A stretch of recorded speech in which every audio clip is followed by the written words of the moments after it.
So unfortunately, I am not in the Bahamas right now playing the World Series with Sergio Aguero, but I'm in Birmingham. It's a close second. And I'm going down to the local Grosvenor to play a £50 buy-in. This is what I've just been doing. It's the first Christmas tree I've ever owned just by myself. And this is the selection of baubles that I have. And feeling the Christmas spirit, hoping that's going to give me some good cards, praying to the poker gods for something good tonight. So tonight I'm bringing this guy. Don't know if anyone remembers. My 8-year-old brother gave me him for one of my tournaments I played in the summer, the Goliath. And I took it and I left it in my car. So I'm going to bring him back out and hoping that he's going to bring me some good luck. We'll see. Better than the Bahamas, right? Fuck yeah.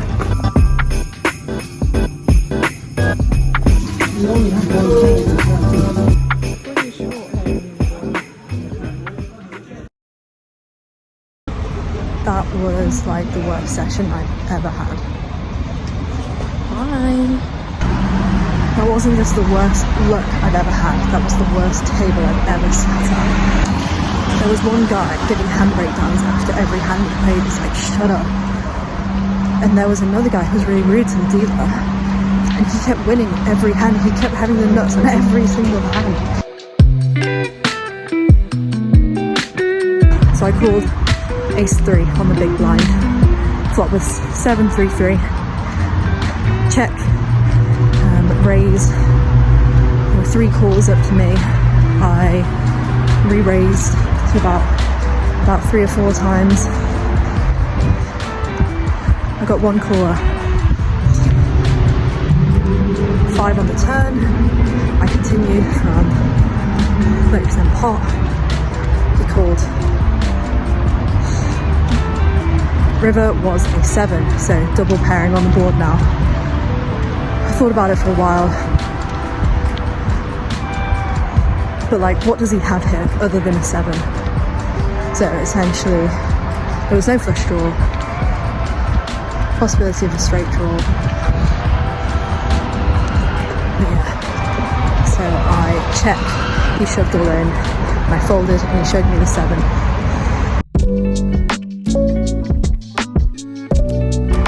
So I opened jacks in early position, got 2 callers. Flop was king 7-8. I checked because the caller on my left was quite close, so we had a similar range. And he bet around 30% pot. So then the big blind folded and I called with my jacks. The turn was a queen. I checked, he checked. Now, the river was a 5, so blank, nothing completed. The question was, do I now bet here for value? Let me know in the comments, what would you do here? Would you bet? Or is it just showdown value at this point? So anyway, I elected to check and he checked back. And he showed down a 7. So yeah, maybe I could have bet small on the river there to try and get value from the 7.